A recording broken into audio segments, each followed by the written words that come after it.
नमस्कार. तू हे रे माझं मितवा सिरियलमध्ये आज आपण पाहत आहोत. आजीची जपमाळ तुटलेली असते. आजीला भीती वाटत असते काहीतरी संकट येणार, तर वल्लवी ती माळ ओवून पुन्हा देते आणि मनातली मनात म्हणते, हे संकट मीच तर आणलेलं आहे. माझ्याच तर प्रयत्नांमुळे हे दोघं जण आज वेगळे झाले. आज फायनली अर्णव ईश्वरीला कायमचं तिच्या माहेरी सोडून येणार. इथे आजीला काळजी वाटत असते. सगळेजण अर्णव ईश्वरीला फोन करत असतात. त्यांचं काहीही तपास लागत नाही आहे.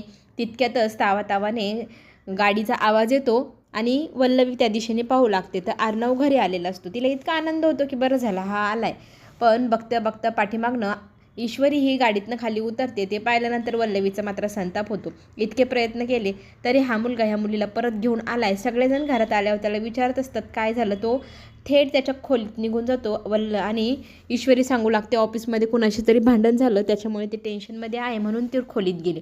इथे वल्लवीचा संताप होतो. इतके प्रयत्न केले ह्या मुलीला घरातनं काढण्याचे, तरी ही पुन्हा वापस आली आहे. पण आता एकच असा वार करेल घरातल्या सगळ्यांसमोर, ह्या मुलीचं आणि तिच्या आईचं सत्य आणेल आणि मग स्वतः आजी ह्या ईश्वरीला घराच्या बाहेर काढेल. चला तर मग वल्लवीचा हा प्लॅन यशस्वी होणार का, आपण पाहूया पुढील भागात.